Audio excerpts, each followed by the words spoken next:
Hello বন্ধুরা, তো রঙিলা কুকিংয়ে আবার একটি রেসিপির সাথে চলে এসেছি। তো বন্ধুরা, আপনারা সকলে কেমন আছেন? আশা করছি অনেক অনেক ভালো আছেন। তো বন্ধুরা, আজকে একটি রেসিপি নিয়ে এসেছি, যে রেসিপিটা দেখলে হয়তো আপনাদের কতটা ভালো লাগবে কি না লাগবে জানি না।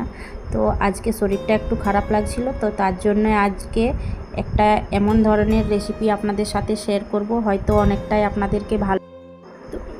আজকে এই সকল তরকারি দিয়ে কি রেসিপি তৈরি করে দেখাচ্ছি, চলুন দেখুন। বরবটি, লাউ, আলু, কাঁচা লঙ্কা, তার সাথে নিয়েছি কাঁচা লঙ্কাটা এইভাবে চিড়ে নিয়েছি, তার সাথে নিয়েছি পটল, টমেটোর কুচি করে নিয়ে এই সব তরকারি দিয়ে নিয়ে আজকে একটা রেসিপি তৈরি করব।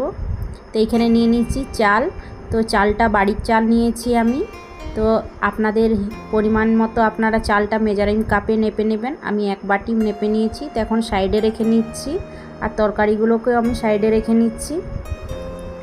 তো নিয়ে নিচ্ছি এখানে একটা বাটি, তো একটা বড় সাইজের বাটি নিয়েছি, আর নিয়ে নিচ্ছি এইখানে অড়হরের ডাল। তো দেখুন, আপনারা কোনো মেজারিং কাপ দিয়ে নেপে নেবেন। তো এখানে আমি একটা চামচ দিয়ে নেপে নিয়েছি 1 চামচ অড়হরের ডাল। সাথে নিয়ে নিচ্ছি 1 চামচ ছোলার ডাল। তো দেখুন বন্ধুরা, 1 চামচের মতো আমি এখানে ছোলার ডাল নিয়ে নিলাম। সাথে 1 চামচের মতো এখানে মুগের ডাল নিয়েছি। তো দেখুন, 1 চামচ ভরে নিয়ে নিয়েছি বড় চামচের। তো আপনাদের কাছে যে মেজারিং কাপ থাকবে সেটা দিয়েই নেপে নিয়ে নেবেন। তো এখানে ডালগুলো নিয়ে নিয়েছি দেখুন। তো এখানে জল দিয়ে এখন ডালটাকে খুব ভালোভাবে ধুয়ে নিচ্ছি। তো বন্ধুরা, আজকের যে রেসিপিটি তৈরি করে নিয়ে দেখাবো একদম কিন্তু ফাঁকিবাজি রান্না। তো এই রান্নাটা সহজেই করে নিতে পারবেন। তো দিয়ে দিলাম ডালের মধ্যে স্বাদ মতো লবণ, হাফ চামচের মতো হলুদের গুঁড়ো, আর সাথে দিয়ে দিচ্ছি 1 চামচ সরষার তেল। তো হলুদ, লবণ আর সরষার তেলটা দিয়ে নিয়ে খুব ভালোভাবে এখন হাত দিয়ে মাখিয়ে নিচ্ছি এভাবে করে। তো এইভাবে করে হলুদ, ডাল আর লবণটা মাখিয়ে নিলে ডালটা কিন্তু খুব ভালোভাবে গলে যায়। তো খুব ভালোভাবে কিন্তু এখানে মাখিয়ে নিয়েছি দেখুন, খুব সুন্দরভাবে কিন্তু এখানে মাখানো হয়ে গেছে। তো সাইডে রেখে নিচ্ছি। তো এইখানে নিয়ে নিচ্ছি একটা প্রেসার কুকার। তো মাখানো ডালটা এখন আমি প্রেসার কুকারের মধ্যে ঢেলে দিচ্ছি। তো এখানে প্রেসার কুকারের মধ্যে ঢেলে নিয়েছি ডালটাকে খুব ভালোভাবে। এখন দিয়ে দিচ্ছি পরিমাণ মতো জল। তো এইখানে 2 বাটির মতন জল তো এইখানে দিয়ে নিয়েছি। তো নাড়াচাড়া করে নিয়েছি।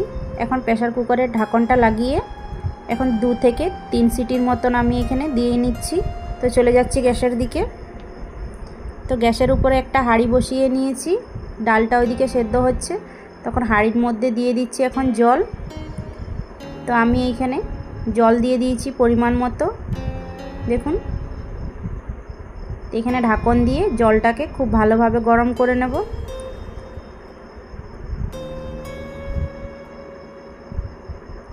তো বন্ধুরা, 5 মিনিট জলটা খুব ভালোভাবে গরম হয়ে গেছে। আর চালটাকে খুব ভালো করে এখন ধুয়ে নিয়েছি। তো 1 বাটি নেপে নিয়েছিলাম চালটা। তো আপনাদের পরিমাণ মতন আপনারা চালটা দেবেন, বাড়িতে কীরকম লোকজন তার মতন করে নিয়ে দেবেন। তো আমি চালটা ধুয়ে নিয়ে কিন্তু হাঁড়ির মধ্যে ঢেলে দিয়েছি। দিয়ে দিচ্ছি 2-3টা তেজপাতা, সাথে কিছুগুলো কাঁচা লঙ্কা লাল লাল দিয়েছি দেখুন 7-8টার মতন। তো ঝালটা আপনাদের পরিমাণ মতন দেবেন। সাথে দিয়ে দিচ্ছি স্বাদ মতো লবণ, দিয়ে দিলাম হাফ চামচের মতো হলুদের গুঁড়ো, সাথে দিয়ে দিচ্ছি 1 চামচের মতো সরষার তেল। তো এখন সব কিছু দিয়ে নিয়ে এখন খুব ভালো করে এখন নাড়াচাড়া করে নিচ্ছি। তো হাঁড়ির মধ্যে চাল, তো সব কিছুকে ভালোভাবে নাড়াচাড়া করে নিচ্ছি এইখানে দেখুন বন্ধুরা। তো এইভাবে করে নাড়াচাড়া করে নিয়েছি। তো ঢাকন দিয়ে নিয়ে চালটাকে সেদ্ধ করতে দেব। তো এখন সেদ্ধ করে নিয়ে ঢাকনটা দেখছি খুলে নিচ্ছি। তো দেখুন বন্ধুরা, অনেকটাই কিন্তু ফুটে গেছে। তো এইভাবে করে আবারও আমি নাড়াচাড়া করে নিচ্ছি। তো খুব ভালোভাবে কিন্তু নাড়াচাড়া করে নিতে হবে, চালটা যেন নিচে বসে না যায় তার জন্য। তো এদিকে ডালটা খুলে নিয়ে দেখে নিচ্ছি। তো ডালটা কিন্তু অনেকটাই সুন্দরভাবে সেদ্ধ হয়ে গেছে বন্ধুরা। তো দেখুন ডালটাকে কিন্তু আমি অর্ধেক সেদ্ধ করে নিয়েছি। তো একটা বাটির মধ্যে ঢেলে নিয়েছি। আর দেখুন ডালটা কিভাবে সেদ্ধ করে নিয়েছি আমি এখানে। তো হালকা একটু গোটা গোটা ভাবের আছে। তো এখন একটা সাইডে রেখে নিচ্ছি। আবার দেখে নিচ্ছি ভাতটা। তো দেখুন ঢাকন খুলে নিয়ে কিন্তু আবারও দেখে নিচ্ছি। তো আবারও কিন্তু অনেকটাই চালটা কিন্তু খুব ভালোভাবে সেদ্ধ হয়ে এসছে। তো এখনও কিন্তু পুরোপুরি সেদ্ধ হয়নি। তো আবার খুব ভালোভাবে নাড়াচাড়া করে নিয়েছি। আর সেদ্ধ করে রাখা যে ডালটা এখন এর মধ্যে হাঁড়ির মধ্যে ঢেলে দিচ্ছি। দেখুন তো হাঁড়ির মধ্যে ঢেলে দিলাম বন্ধুরা এখানে। তো আবারও কিন্তু খুব ভালোভাবে নাড়াচাড়া করে নিচ্ছি। তো এইভাবে করে নিয়ে আবারও আমি চালটাকে সেদ্ধ হবার জন্য ছেড়ে দিচ্ছি নাড়াচাড়া করে। আর চলে যাচ্ছি গ্যাসের দিকে। তো এটা সেদ্ধ হতে হতে আবারও কিছু কাজগুলো করে নিচ্ছি। তো গ্যাসের উপরে এক সাইডে আমি একটা কড়া বসিয়ে দিয়েছি। আর এখানে 2 চামচ মতো দিয়ে দিলাম সরষার তেল। সরষার তেলটা একটু খুব ভালোভাবে গরম করে নিয়েছি। এখন যে তরকারিগুলো কেটে রেখেছিলাম, তো এখন প্রথমে দিয়ে দিচ্ছি আলু, আর সাথে দিয়ে দিচ্ছি পটল যে কেটে রেখেছিলাম। তো পটল দিয়ে দিলাম সাথে। এখন একটু নাড়াচাড়া করে নিচ্ছি। তো এইভাবে করে কিন্তু নাড়াচাড়া করে নিয়েছি। এখন কেটে রেখেছিলাম বরবটি। তো বরবটিগুলো দিয়ে দিলাম এর মধ্যে। আর সাথে দিয়ে দেব যে ডুমো ডুমো করে কেটে রেখেছি লাউ। তো লাউটাকেও এখন দিয়ে দিচ্ছি। তো এইরকমভাবে করে নিয়ে কিন্তু লাউটা কেটে রেখেছিলাম বড় বড় টুকরো করে নিয়ে। তো এখন সব কিছু দিয়ে নিয়ে ভালোভাবে নাড়াচাড়া করে নিচ্ছি। তো বন্ধুরা অবশ্যই আপনারা দেখে নিয়ে নিশ্চয়ই বুঝতে পারলেন যে আমি বললাম ফাঁকিবাজি রান্না। তো ফাঁকিবাজি রান্না কিভাবে বানাচ্ছি আমি, আপনারা হয়তো দেখে না হয় বুঝতে পারছেন যে রান্নাটা আমি কি করছি। তো বন্ধুরা এখানে দিয়ে দিলাম স্বাদ মতো লবণ, অল্প একটু 1/2 চামচের থেকেও অল্প হলুদের গুঁড়ো। এখন দিয়ে নিয়ে খুব ভালোভাবে মিশিয়ে নিচ্ছি। তো এইভাবে করে তো এখন কিন্তু হালকা একটা কালার এসে গেলেই কিন্তু ভাজাটা আমার হয়ে যাবে। তো এইভাবে করে ভেজে নিচ্ছি। তো দেখুন এখানে কিন্তু খুব ভালোভাবে একটা লালচে কালার এসে গেছে। আর সব কিছু কিন্তু আমার ভালোভাবে ভাজাও হয়ে গেছে। তো একটা থালার মধ্যে এখন তুলে নিচ্ছি। তো দেখুন এইভাবে করে থালার মধ্যে তুলে নিয়েছি এখন। তো চলে যাচ্ছি হাঁড়ির দিকে। হাঁড়িতে যে ভাত বসিয়েছি কি হয়েছে দেখে নিচ্ছি এখানে। তো বন্ধুরা খুব ভালোভাবে কিন্তু এখানে আবারও নাড়াচাড়া করে নিচ্ছি। তো বুঝতেই তো পারলেন ফাঁকিবাজি রান্নাটা কি এখন। তো বন্ধুরা এখানে ভেজে রাখা তরকারিগুলো হাঁড়ির মধ্যে দিয়ে দিচ্ছি দেখুন। তো আজকে আমি খিচুড়ির রেসিপি আপনাদের সাথে শেয়ার করছি। তো এটাই হলো আজকের ফাঁকিবাজি রান্না বন্ধুরা। তো এখন তরকারিগুলো সব কিছু দিয়ে দিচ্ছি। আর দিয়ে দিচ্ছি এইখানে পুঁই শাক। দেখুন এইভাবে করে 250 গ্রামের মতন নিয়েছি। তো খুব ভালোভাবে কেটে নিয়ে ধুয়ে নিয়েছিলাম। আর দিয়ে দিলাম 2টো মিডিয়াম সাইজের টমেটোর কুচি।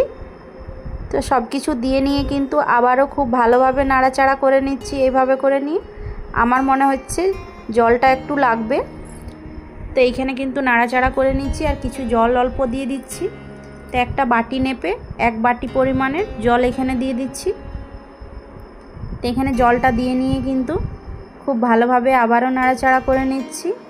দেখুন এইভাবে করে নিয়ে তো সব কিছু উপকরণ কিন্তু এখন ভালো করে এখন মিক্স করে নিয়েছি এভাবে।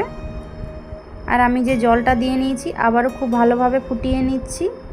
তো সাথে দিয়ে দিচ্ছি 1 চামচের মতো জিরে গুঁড়ো, 1 চামচের মতো ধনিয়া গুঁড়ো, 1 চামচের মতো কাশ্মীরি লাল লঙ্কার গুঁড়ো। এটা কালারের জন্য নিয়েছি। তো আজকের এই খিচুড়ির রেসিপিটা একদম নিরামিষ তৈরি করে নিয়ে আপনাদের সাথে শেয়ার করছি বন্ধুরা। তো আবারও ঢাকন লাগিয়ে কিন্তু সেদ্ধ করে নেব ভালোভাবে। তো ঢাকনটা খুলে নিয়ে দেখে নিচ্ছি। তো আবারও কিন্তু 5 মিনিটের মতো আমি ভালোভাবে সেদ্ধ করে নিয়েছি বন্ধুরা। টোটাল এটা আমার সেদ্ধ করতে কিন্তু আধা ঘন্টা সময় লেগে গেছে, 30 মিনিট। তো আবারও এটা রেখে নিচ্ছি সাইডে। কড়াই একটা বসিয়ে আবার আমি একটা তড়কা লাগিয়ে নিচ্ছি। তো কড়াইয়ের মধ্যে দিয়ে দিলাম ঘি। তো ঘি দিয়েই আজকের তড়কাটা খিচুড়ির মধ্যে আমি লাগিয়ে নেব। তো 1 চামচের মতো জিরা, 1 চামচের মতো দিয়ে দিলাম সরষা, 2টো শুকনো লঙ্কা আর গ্রেট করে রাখা আদা কুচি। তো আদা কুচিটা অল্প একটু বেশিই দিয়েছি আমি, 1 ইঞ্চির থেকে বেশি দিয়ে নিয়ে কিন্তু এখন খুব ভালোভাবে ভেজে নিচ্ছি। তো খুব ভালোভাবে ভাজা হয়ে গেছে। উপর থেকে শুকনো কিছুগুলো কারি পাতা দিয়ে দিলাম। তো দিয়ে নিয়ে কিছুটা খিচুড়ি বার করে নিয়ে একটা ছক লাগিয়ে নিচ্ছি এইভাবে। তো দেখুন বন্ধুরা, এইভাবে করে কিন্তু ছক লাগিয়ে নিয়েছি। আর খিচুড়ির রেসিপিটা কিন্তু আমার একদম তৈরি হয়ে গেছে বন্ধুরা। তো অবশ্যই বন্ধুরা আজকের ভিডিওটা কেমন লেগেছে আপনাদেরকে অবশ্যই কমেন্ট করে নিয়ে জানাবেন। বন্ধুদের সাথে অনেক অনেক শেয়ার করবেন। তো এখন কিন্তু খিচুড়ি আমার ছক লাগিয়ে একদম রেডি করে নিয়েছি। চলুন তাইলে সার্ভ করে নিয়ে দেখাচ্ছি। তো একটা প্লেটের মধ্যে দেখুন বন্ধুরা এখন সার্ভ করে নিচ্ছি। তো আমি এটা খিচুড়িটা সার্ভ করেছি। এখানে সাথে নিয়েছি বেগুন ভাজা আর গোল করে নিয়ে এখন কেটে নিয়েছি আলু ভাজা।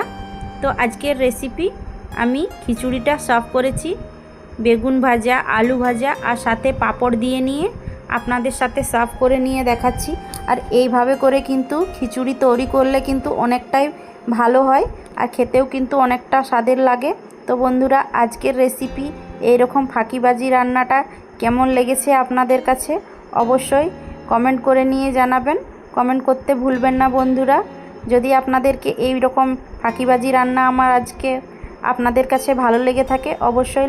তো বন্ধুরা আজকের রান্নাটা যদি আপনাদের কাছে ভালো লেগে থাকে তো অবশ্যই লাইক শেয়ার কমেন্ট করবেন, বন্ধুদের সাথে অনেক অনেক শেয়ার করবেন।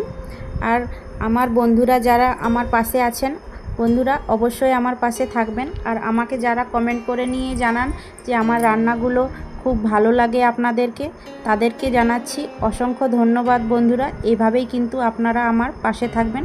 তো পরবর্তীকালে নতুন একটি রেসিপির সাথে চলে আসবো। ভালো থাকুন, সুস্থ থাকুন, টাটা।